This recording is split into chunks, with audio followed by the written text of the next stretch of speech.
question. So my name is Flores. I am the founder of Invent the Change, and I'm also a host of a series called It's Not Magic, It's Science. So in general, I'm very passionate about helping young minds stay curious and excited about STEM so that they can change the world.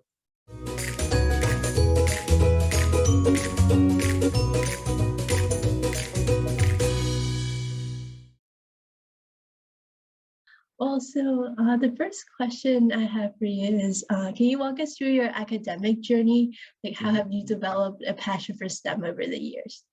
Yeah, so I was really curious as a child. I have this picture of myself from when I was little that I love, where I'm in like a little box and I'm like the happiest kid in the world. And I actually have fond memories of me and my sister like playing in boxes. And it was cool because like a box could be a car, it could be a house, it could be a spaceship, like it could be whatever we wanted it to be. And I think that's kind of like this start of my curious mind. And I had parents that like allowed me to explore. Like my mom tells me stories of when I would like pull out the pots and pans and start like making noises and stuff, and like she would allow me to do that, which was basically me just exploring what happens when you hit something with a wooden spoon versus a metal spoon, which is an experiment, right? As a child, everything is new to you, everything is different. And so I was fortunate to have, one, be very curious, two, to have parents that continued to encourage that curiosity. And then my parents came from two interesting worlds in terms of like their career development. My dad started in the military. He didn't have college education, but he became kind of like a technical person. He's one of the smartest engineers I know via military training, and then kind of working his way up within an engineering company, starting out in the lab and taking on some cool roles.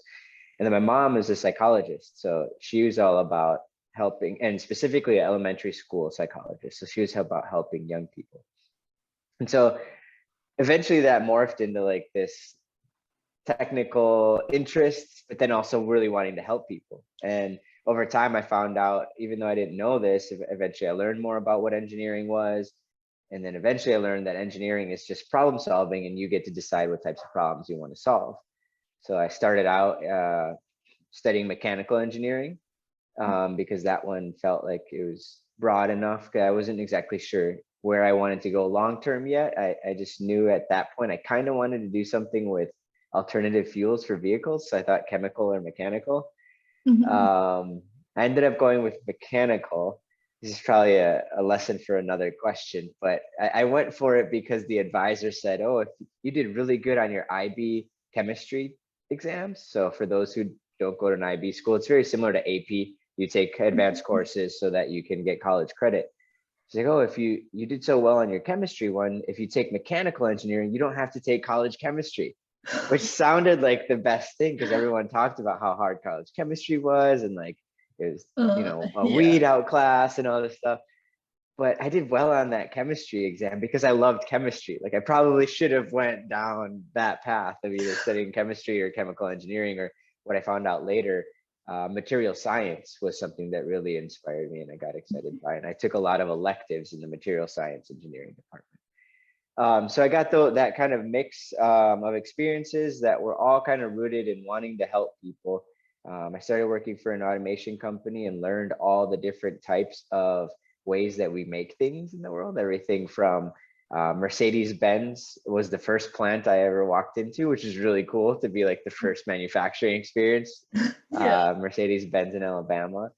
But then I've also seen like how Dorito chips are made, and I've gotten to eat a warm Dorito chip right off of the assembly line, which was really cool.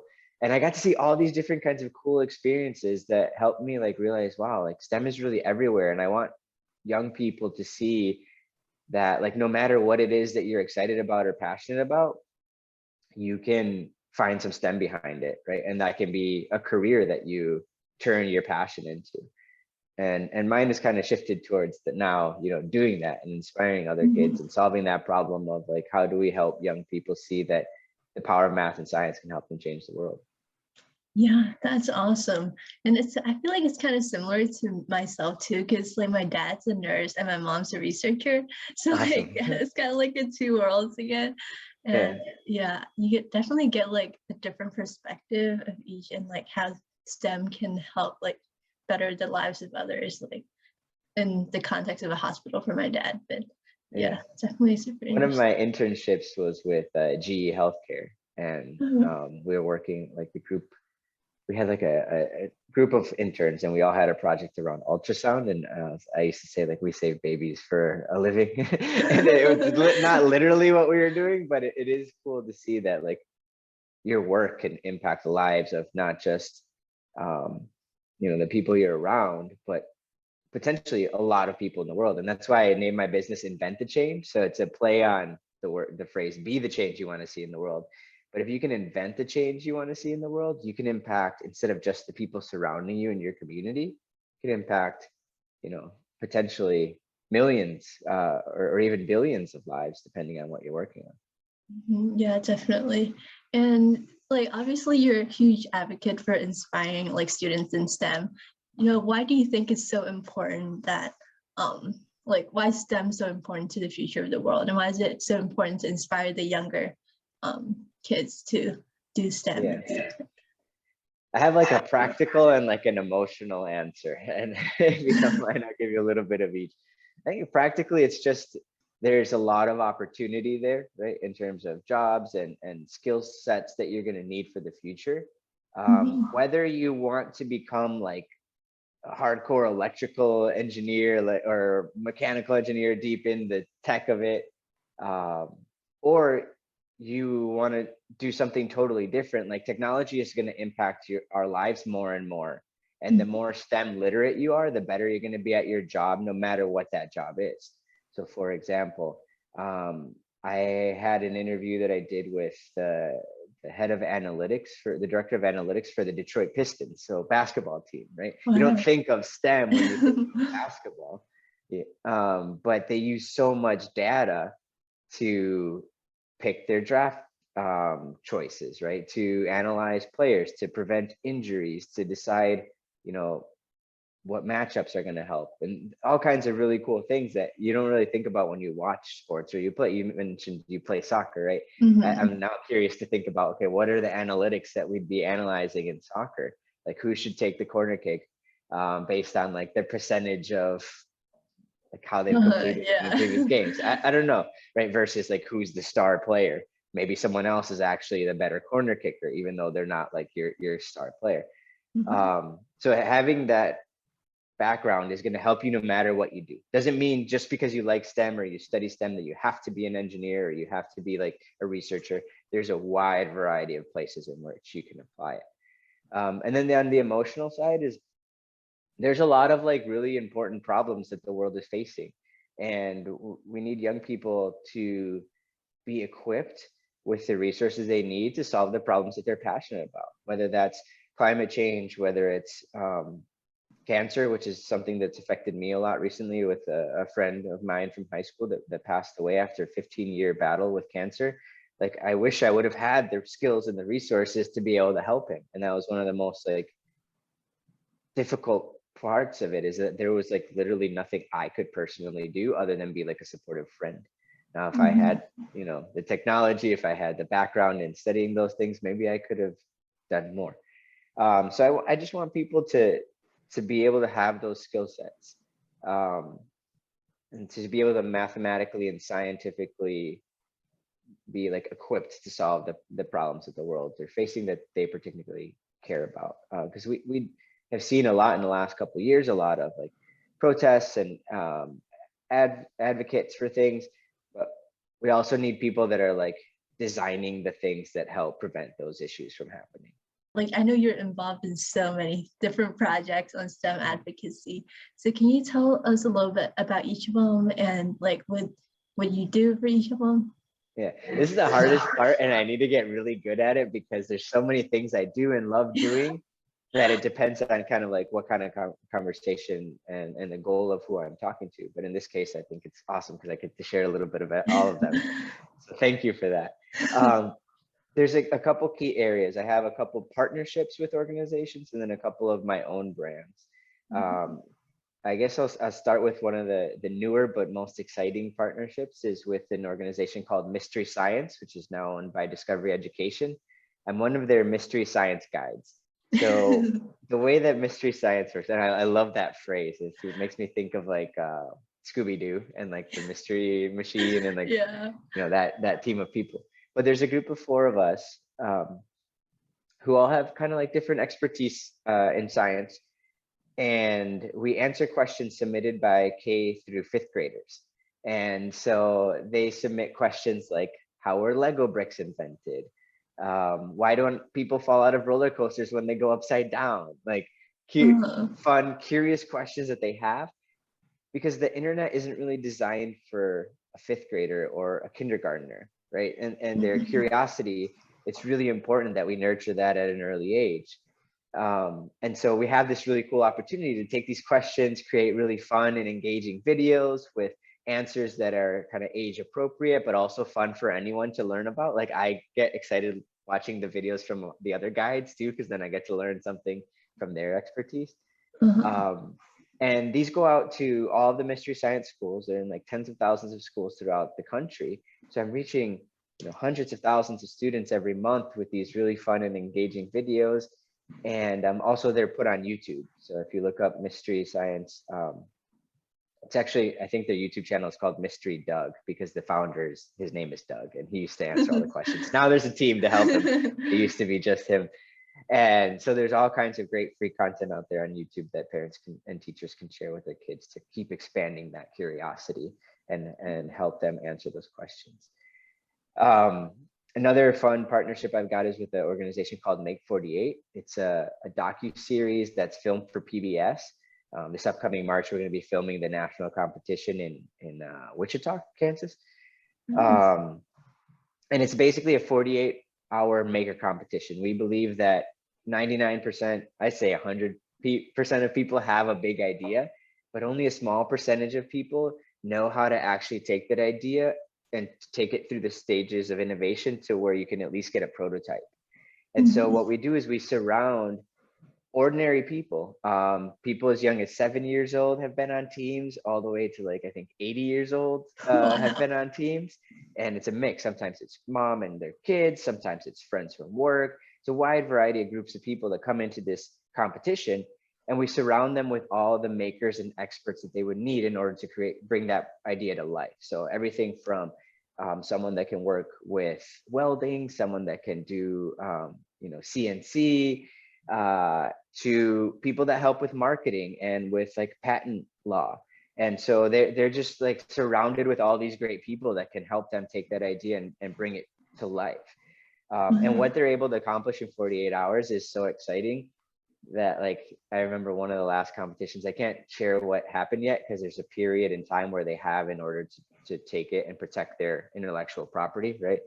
But I was like, I wanted to buy that, like the prototype off them right there. Like it was that good. And that's so exciting, one, because it's like helping everyone understand that they can be part of this world, no matter what your background or skill set is. You can start to learn and grow and get excited about these things. But then also the fact that we're going to be on PBS is like bringing STEM into the mainstream in a fun way that's engaging, and that reaches a lot of people. And I think PBS is a great partner for that because they reach so many households in the country. So those are two of my more exciting partnerships, kind of like on that side. And then my favorite in terms of like my own brand is It's Not Magic, It's Science. So this is something similar to how you created your blog. Started off right around the pandemic, at the beginning of the pandemic, because right before the lockdown happened in the US, I was in Brazil at a robotics competition, high-fiving like thousands of kids. Probably wasn't at the time the best thing to be doing, but we didn't know yet like how serious everything was. And then when I came back to the States after that trip, everything started to shut down and lock down.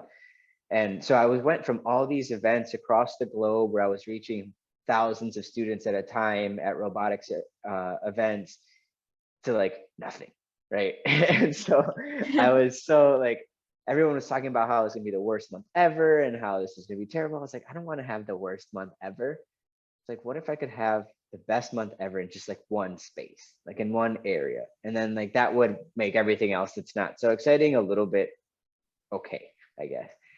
And Yeah. so first I wanted to write a STEM book, and that was an epic failure because I'm not a good writer.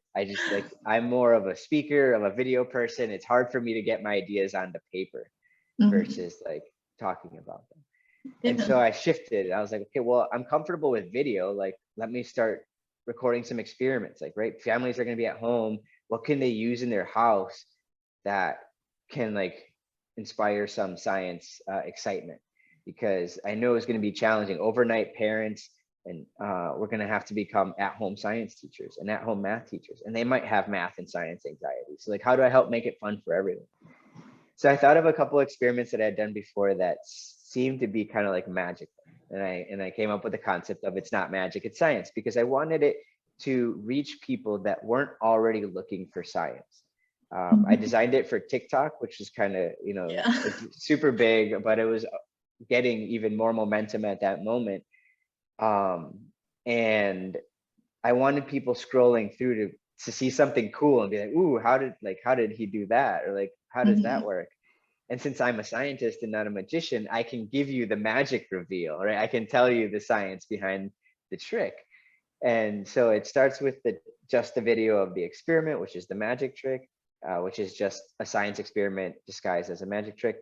Then we go into an explanation video of like how it actually works, how I did it, right? And Mhm. then finally exploration. So like, what does this mean in real life? Because I think that's really important for the student to then take their journey to the next level, is like Mhm. getting involved and doing it. And it was a huge hit. It went, did really well on TikTok. I did a couple episodes at an amusement park, Cedar Point in Ohio, which Ooh, was really cool. nice. We had the whole theme park to myself to do the experiments instead of in my kitchen, which is where I brought everyone in during the pandemic. We Uh-huh. took everyone to Cedar Point. So, and we did like big, cool experiments outside of some of their coolest roller coasters and rides. And then this year we launched a kit. So the next thing I wanted was, okay, it's cool that kids are watching this. It's awesome that they are getting kind of excited by it, but are they actually doing it? Like, how many of them are actually going then and grabbing the materials in their home and doing the experiments? Or how many parents are actually sitting their kids down and doing it? Or maybe they wanted to do it, but oh, they don't have vinegar for this experiment, so they forgot about it and they didn't do it later. So I wanted to have a kit that I could mail out, or that people could order online, or that I could partner with conferences. For example, we've done some conferences where all the students receive a kit as part of it as well, so that they can get the materials and the instructions, and it has a QR code for videos, so that they can watch if they need more help to do the science themselves. And so this is all started with like, I was sad. I wanted to be in front of students again. I wanted to have more opportunities to inspire, which turned into TikTok videos, which turned into um, bigger experiences like at the amusement park and doing cool experiments with other brands. To then now a kit. I hopefully will be able to do a TV show like a Emily's Wonder Lab type experience. And I'm also looking at potentially like children's books, because experiments are often, I'm not sure how it is at your school, but I remember when I was doing labs at my school, it seemed very procedural. Like, you have to Mhm. do this Yeah, step and then you do definitely. that step, and you have to write down things, Yeah. and that's important. But like sometimes the inspiration, the excitement comes from just getting your hands dirty and finding out what happens when you do things, right? Or watching a Mhm. cool video and be like, ooh, can I do that? And so I want to create kind of like a children's book that guides you through the experiment. So instead of a list of instructions, you get a story, and Mhm. you kind of learn the science through the story, and then you can conduct the experiment at the end because of the story you read, not because of a list of bullet points. So Yeah. there's a lot of really cool things that I want to keep doing with that. And we could go on for days about all the things that I'm doing and love doing, but in general, it's finding creative ways to engage kids with science, and to spark that initial inspiration around what they're passionate about and what they're excited about, and then finding the STEM after that. So I help brands do that. I do it through keynote speeches. I do it through the different activities we talked about today. But in general, that's my overall umbrella goal. That's awesome. Yeah, and I can't wait to see where like it's not magic and science goes. And Yeah, it's definitely a really cool initiative, and all the things that you do are cool. So, I yeah, appreciate it. as a high school student, how do you think I or like my peers can help like empower others, especially like younger kids or like girls or underrepresented minorities in STEM and to pursue STEM? Absolutely. I think that's extremely important, especially in the underrepresented communities, because we don't always have those role models around us. That's something that inspired me on my journey. I'd say it started more so in college than in high school. So I'm glad that you're starting this journey even earlier than I did. But I realized that there was a lot of other kids in my community that didn't have exposure to some of the things that I did. Um, and I wanted to make sure that everyone had at least like the understanding of like, this is what it is. This is, you can solve problems in the areas that you particularly care about, not just what, the stereotypical engineering or manufacturing opportunities are there. It's everywhere. Um, and giving them those kind of like fun hands-on experiences to real life STEM.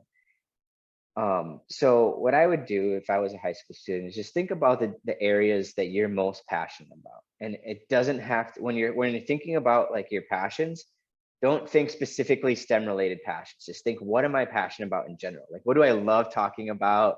What do I stay up late watching? Whatever it is. Mhm. And then just like think about the STEM behind that. Because when you talk about the STEM behind what you're already passionate about, that becomes infectious. That's what like really inspires someone. And if you do it that way versus just explaining what other people explain or copying someone on TikTok because they did well talking about space, if space isn't your passion, that's not what you need to talk about. You need to talk about what you're excited about. Mhm. That's what's going to get people kind of more engaged, because engineers tend to be very, very good at making really, really cool things sound really, really boring when it comes to engaging youth, because they're talking specifically in the STEM terms of it and not Mhm. what gets you excited about that thing. So for example, when I worked at Rockwell Automation, we made devices that don't go into a home, right? They go into manufacturing facilities. So if I start talking to you about this device and its features and what it, like, no kid is going to be excited about that. But if I tell you that this gray box helps helps a company make 1,000 cookies in a minute, like that's kind of cool, right? Or like, 1,000, literally we helped make P&G make diapers. So like it can make that one machine can make 1,000 diapers in a minute. And like kids think that's funny for whatever reason, the elementary school kids that I talk to, like that kind of stuff, right? Um, Again, to your soccer example, if you can talk about how physics is involved in soccer, or kinesiology, or like sports medicine, analytics, like that's going to be pretty cool to your peers that may not have thought of science as a cool thing. That may think soccer is Yeah. cool, but may not have thought science cool as well. Well, maybe the science behind soccer is cool, even Yeah. though I don't think science in general is cool. Maybe the science behind soccer is. And it's particularly interesting. I've worked with the Chicago Wolves. They're like a minor league hockey team, Mhm. and the person I worked with there is a female, and we talked about like the moment she had to hang up her skates. There was nothing left for her after college hockey. So Mhm. in that moment, like it was kind of like a sad thing. She was capable, she was talented, but there was no league after. And we just like started going off like, but there's so much STEM in hockey. And like, what if your career then just goes into the STEM world of hockey? And hopefully there's opportunities for both men and women to continue sports to the professional level in the long term. But whether it's because there's not a great female league, or whether you're a young boy that just doesn't have the right talent to make it to the NHL or to the NBA, you can still continue on in that space if you find the STEM behind the sport that you love or the other area that you love. Yeah, definitely. And that's definitely a great idea because I know that like when I like do research for the blog articles and I see those like scientific research paper with all those like unpronounceable protein names or something, like there's no way every people would be reading that. So yeah, that's Exactly. definitely really important. Yeah, a pile of worksheets inspired no one, right? Yeah. And Yes. so it's like, how do you find those real life examples that are exciting and engaging, and that can be big. And then I like to say that like it's because equations don't matter. It's what you can do with those equations that matter. And so again, if that equation can put someone in space or make a car that doesn't pollute or cure cancer, that's when it begins to matter to the person. And it matters to the person that's passionate about that space. And that's how you take, like, that's what encourages someone to then go through the hard stuff, to go deeper into the hard math, deeper into the hard science, because they have a reason that they care about a lot. Think of like people like Elon Musk, who's just so passionate about the idea of humans being a space, like traveling society. And that's why he's willing to go through all that hard stuff and all the risk and all the money and all those things, so that that can be possible, because that's what he cares about. Yeah, definitely. So the last question I have for you is like, what would be your #1 tip you give to high school students aspiring to pursue a career in STEM? So my next thing would be just then to explore, right? So if you've identified your passion, that's step one, right? Identifying what you're excited about. Step two is exploring. And that's in a wide variety of areas. That could be actually conducting experiments or research, right? It could be interviewing, or it doesn't have to be a formal interview, but having conversations with college students and professors and maybe industry professionals in the areas that you're excited about, starting to learn a little bit about what's new in those spaces, what are some of the things that you can do early on to put yourself in a position for success, to do well either on a college application or an internship interview, or a research project that you might want to join when you start studying. Just having that general knowledge is super helpful, because like I said, I went into college like not knowing. I knew I was going to do engineering, I just didn't know like what, or like how to position myself for success in those spaces. So I ended up learning a lot of those things kind of along the way, which is not the best way to learn them. I got through it, it was fine, but it's easier when you're a little bit when you kind of are a little bit more prepared for it. Also, you might find out that there's, hey, you know, this sounded cool, but actually I'm not as excited about it as I thought I was. And this other thing is a little bit more exciting to me now, right? So, for example, I thought mechanical, but actually material science engineering was what actually inspired me the most. Unfortunately, as a mechanical engineer, I could take electives in that department, and it worked out. I was able to study those things that I was excited about, but you know, maybe it would have been better to study that from the beginning. Who knows? And then exploring in terms of just like your personal kind of skill sets and strengths and weaknesses. And I encourage high school students to not think about your weaknesses as much. Your whole life you've been graded on like a pass fail, a B C D E whatever, and you've had to take courses, right? You've had to have English class, you had to have history, you had to have a science class, etc. As you transition into college and as you graduate and go on, you can focus more on what it is that you care about. In college, there's still going to be some general requirements and classes you have to take, but in general, you can focus more on the ones you're passionate about and on your strengths. So I think that's the best way to kind of approach not just your STEM career, but life in general, is focusing more on your strengths. As I talked about earlier, like if I would have stuck on the idea of that book, I would still be writing it. It wouldn't be ready, and I wouldn't have It's Not Magic, It's Science, right? Which is what I love and has been impactful and has reached millions of kids and is doing cool things and going to continue to grow. Too many of us like stop because we think about the weaknesses, or we work in the areas that are we're not as strong in or passionate about. So if you can focus more on that, in the same case, my strength was more the speaking, the being able to translate the science to fun and engaging things for youth via my voice and via video.